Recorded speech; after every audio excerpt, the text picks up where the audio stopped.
Assalamualaikum warahmatullahi wabarakatuh.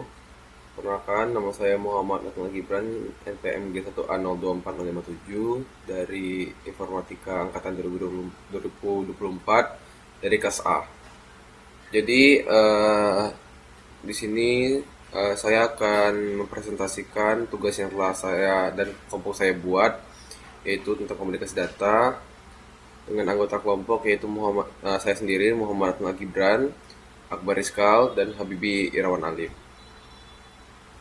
Jadi, apa itu komunikasi data? Komunikasi secara umum adalah proses pertukaran data atau informasi dari sumber ke penerima lewat suatu media. Nah, jadi komunikasi data itu sendiri adalah bagian khusus dari komunikasi yang berfokus pada pengiriman dan penerimaan data elektronik antar perangkat. Contohnya komputer, laptop, printer, smartphone, sensor, IoT dan lain-lain yang terhubung dengan jaringan.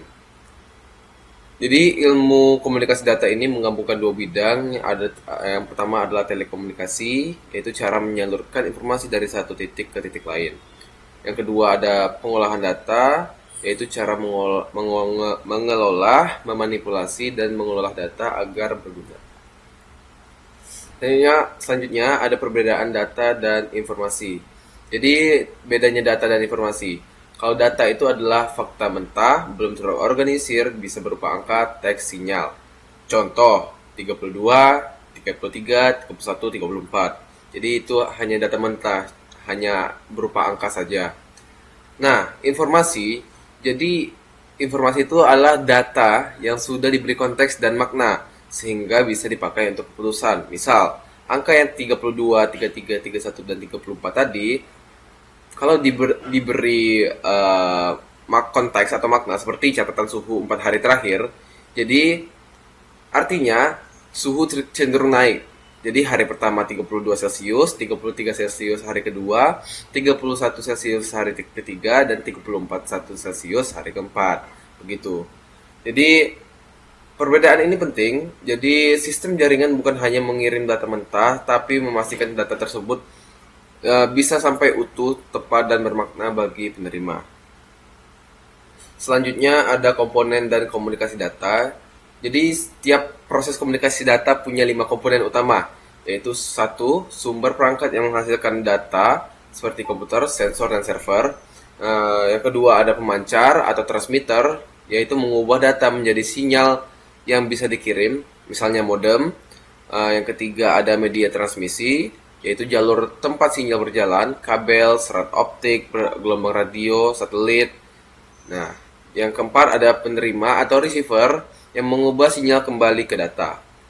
Jadi yang kelima ada tujuan, jadi perangkat penerima akhir yang menggunakan data, PC, HP atau server begitu. Selanjutnya ada karakteristik komunikasi data yang efektif. Jadi, agar dianggap baik, sistem komunikasi data harus memenuhi seperti yang pertama yaitu delivery sampai ke tujuan yang tepat. Yang kedua, akurasi, data tidak rusak atau hilang. Yang ketiga ada timeliness atau tepat waktu, sangat penting untuk aplikasi real time, misalnya video call. Jitter, yaitu kestabilan waktu kedatangan paket. Jitter tinggi bikin suara patah-patah atau tersendat, atau lag lah kalau misalnya dalam video call itu lagging, kayak bikin suaranya patah-patah atau tersendat itu. Di sini saya akan menjelaskan tentang apa itu arsitektur jaringan. Arsitektur jaringan atau kerangka kerja konseptual yang membagi fungsi komunikasi data menjadi lapisan-lapisan. Tujuan dari arsitektur jaringan adalah untuk memecah sistem rumit menjadi bagian kecil yang lebih mudah dipahami dan dikelola dan dikembangkan. Keuntungan pendekatan berlapis atau arsitektur jaringan terbagi dari 4, yaitu ada abstraksi, standarisasi, modulisasi, dan troubleshooting. Baiklah, di situ saya akan menjelaskan tentang apa itu abstraksi dan apa itu standarisasi, modularitas, dan troubleshooting. Abstraksi adalah tiap lapisan punya tugas spesifik atau tidak perlu tahu detail lapisan lain.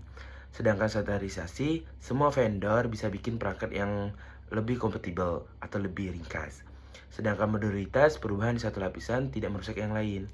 Troubleshooting mudah mencari letak masalah atau fisik, IP, aplikasi, dan lain-lain. Baiklah, balik ke contoh utama dari arsitektur jaringan, yaitu tentang model OSI atau Open System Interconnection. Terdiri dari 7 lapisan. Kedua, model TCP atau IP 4 lapisan atau lebih sederhana dan digunakan di internet. Baiklah, di sini saya akan menjelaskan apa itu protokol jaringan. Protokol atau bahasa atau aturan baku yang dipakai perangkat untuk berkomunikasi. Tanpa protokol, perangkat berbeda, misalnya PC Windows dan server Linux, tidak bisa saling mengerti. Fungsi protokol menentukan format data, cara pengiriman, alamat, tujuan, koreksi error, ekspresi, dan kompensasi. Contoh dari protokol yaitu HTTP atau HTTPS, transfer data web, FTP, transfer file, SMTP, kirim email, IP, internet protokol, alamat dan rute pakai data.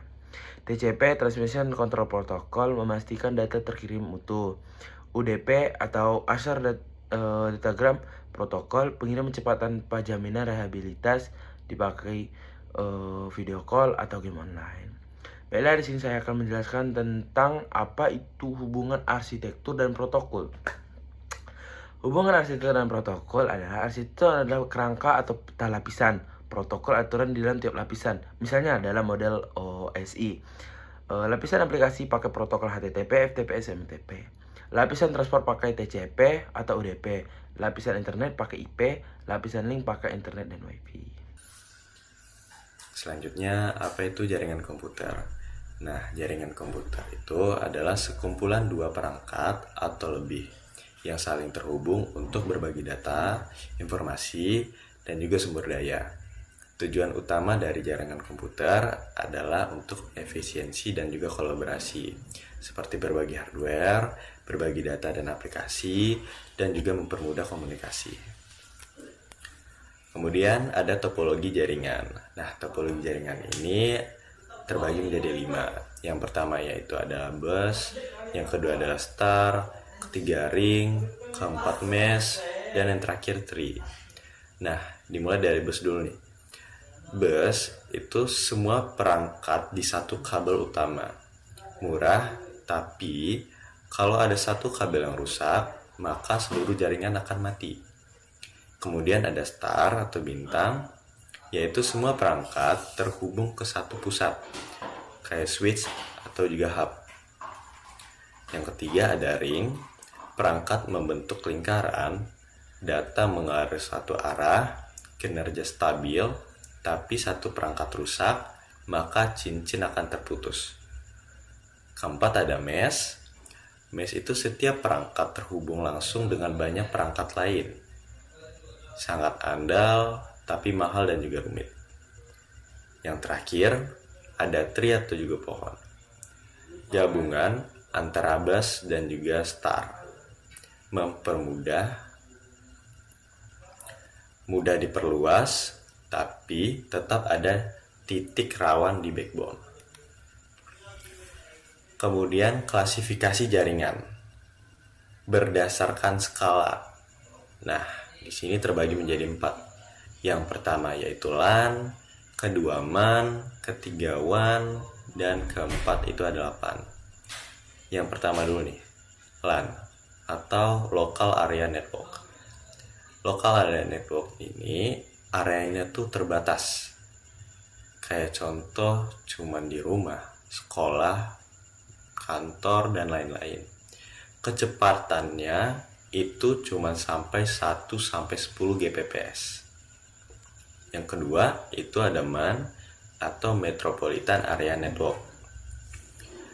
MAN mencangkup satu kota atau wilayah, misalnya jaringan kampus besar. Yang ketiga itu ada WAN atau Wide Area Network. WAN itu tuh bisa. Yang ketiga ada WAN atau Wide Area Network, antar kota, negara, atau juga benua. Contoh terbesarnya yaitu internet.